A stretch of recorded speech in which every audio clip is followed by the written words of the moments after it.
Good morning, everybody. I'm Dr. Mark Hyman. Can you all hear me? Yeah? Okay. Sound good? All right. All of you guys at the end, you might want to smush in because we're going to get more intimate. I don't want to feel like the room's empty, so make me feel bad. I'm Dr. Mark Hyman. I am a physician. I direct the Center for Functional Medicine at Cleveland Clinic. I'm on the board and president of board clinical affairs at the Institute for Functional Medicine. I am the director and the founder of the Ultra Wellness Center, and I've written 14 books, 11 of which have been New York Times bestsellers, and hopefully many of you bought them all. And today we're going to talk about something that is a bit challenging, but there's hope within the tragedy. And the problem we're facing is the problem you all are facing, which is trying to figure out what to eat yourself and what to recommend to your patients. Now, last year I gave a talk on food, What the Heck Should I Eat?, which was an attempt to try to go through what I, after 40 years of studying nutrition, had come to the conclusion is sensible and makes sense. And I jokingly created something called the Pegan Diet, which was a spoof because I was sitting on stage with Frank Lipman and Joel Kahn, who were both physicians. One's a vegan cardiologist, one's more of a paleo doc. They were fighting, and I was sitting in the middle, and I said, well, if you're vegan and you're paleo, I must be pegan. And turns out there's like 3 or 4 million search findings now for pegan on Google. And it's been in the USA Today, the Washington Post, and the Daily whatever in London. What? Trade Market. I think I'm too late for that. People have already come out with pegan cookbooks and pegan bars and pegan shakes. But it was really a joke to talk about the extremes of what's going on in the nutrition world and how confused people are. And then I began to ask myself, well, why are people so confused? And I started digging into the science around this, and it was something that I had a pretty good sense of, but when I got into the details of what's actually happening in the world of nutrition science and nutrition policy, I was sort of taken aback and staggered by the degree to which what we think we know is highly corrupt and highly influenced by the food industry, and in turn the food industry highly influences not just nutrition science, but public health messages and public policy and government regulations. This is what I want to talk about today. So it's no surprise we're all confused. If you really want to know the heart of it, this is a paper that came out last year, a couple years ago, in Critical Public Health, talking about a FOIA request. FOIA is the Freedom of Information Act. You're going to hear a lot about that today. And anything that is in association with any public group or university is subject to FOIA, meaning anybody, can ask for complete disclosure of emails, contacts, correspondence, anything you want based on this law, which is great, protects the citizens.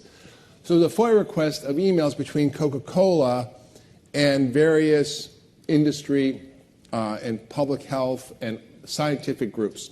And the authors of the study said the results provide direct evidence. And by the way, I'm writing this new book called Food Fix, which I'll talk to you about later.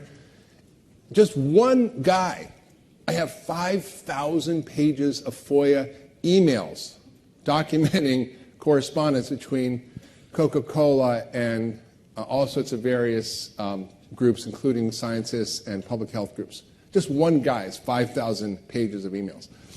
The senior leaders in the food industry advocate for a deliberate and coordinated approach to influencing scientific evidence and expert opinion.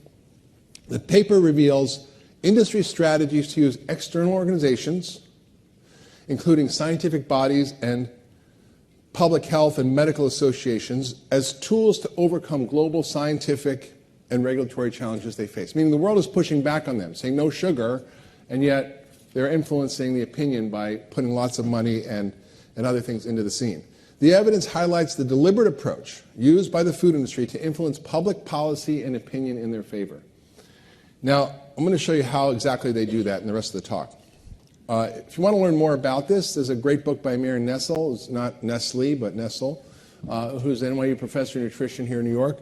And she wrote a book called Unsavory Truth, How Food Companies Skew the Science of What We Eat, talking about how nutrition science is influenced. Also, this book just came out 2 days ago, Feeding You Lies by Vani Hari, who's known as the Food Babe. And she has really gone into, again, some of the deep, dark scenes that are happening and how the food industry influences public opinion, hires shills, corrupts science, and it goes on and on. All right, so let's first talk about what we're going to talk about. Money drives everything. So if you want to know what's going on, follow the money. That's sort of the take home here. There are a few problems with nutrition science. One has nothing to do with big food. It just has to do with the difficulty of doing nutrition studies. And we're going to talk a bit about that and why a lot of the data we have comes from studies that don't necessarily reflect what's true.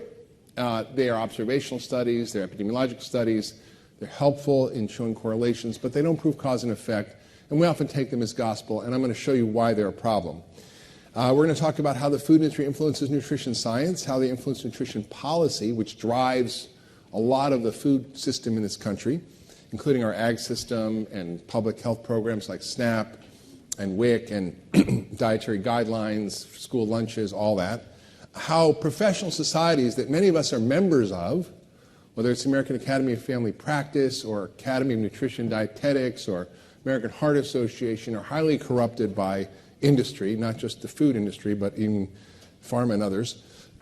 How the food industry uses front groups and does public good works, we call it corporate social responsibility, that's just a smokescreen for co-opting different groups into their agenda. Talk a little bit about how the media influences this, and we'll talk about what the food fix is, how we can solve the problem. Hi, Jeff. Jeff Bland, everybody. Thank you. It's like if you're an aspiring basketball player and you get to play one-on-one with Michael Jordan, he's sitting here, it's like a little intimidating, but I love the guy. So. Okay, so let's talk about the challenges of nutrition science itself. First, how do the studies get designed? Are they basic science studies? Are they mouse studies? Are they observational studies? Are they small RCTs, large RCTs? What are the challenges with observational studies? Well, a lot of them are based on what we call food frequency questionnaires, memory-based assessments of what you're eating. What did you eat last Thursday for lunch? Anybody? Nobody knows. And there are many, many problems. We'll go through what they are with food frequency questionnaires. Many of the studies that we rely on to determine nutrition advice are based on non-randomized designs, impossible to control confounders, and are often small, low-quality trials. RCTs are very difficult to do. Right? If you were to take people and lock them in an environment and feed them a certain diet for decades and do a control group in the same way, that would be helpful, right? 10,000 people locked away where you feed them the food, you watch what happens, you measure all the outputs, the biomarkers, and then you have a control group that eats another diet and you see what happens. That's not going to happen, right? There are a couple of examples of that. One was a study that was done through the biosphere, where they took people for a few years and they put them in a biosphere and had to eat everything they could grow, and it was a scientific experiment, calorie restriction. You can learn a lot from that. Or they did studies, for example, in mental institutions where they would randomize the groups to two groups and feed one high saturated fat and one vegetable oil and watch what happens. That study showed that the vegetable oil was killing people even though it lowered LDL. I talked about that before. So it's very hard to do these studies. Also, we focused on reductionism and nutritionism, which is studying the ingredients and the components of food rather than food systems and whole food complexes and dietary patterns. So, for example, olive oil is 20% saturated fat, but we know olive oil is good for you, but saturated fat's bad for you. There's no such thing as just saturated fat, right? So we get really confused about this. And there's also other issues, confounding factors. We're going to talk a lot about that. But when you do a large population study, it's hard to control for all the confounding, and you often get results that don't actually represent what's really true. Also, the time period in the study that's done matters. If you're doing a study, for example, on meat, and you do a study in the time period where the government's saying meat's going to kill you, people are going to show that those eating meat may be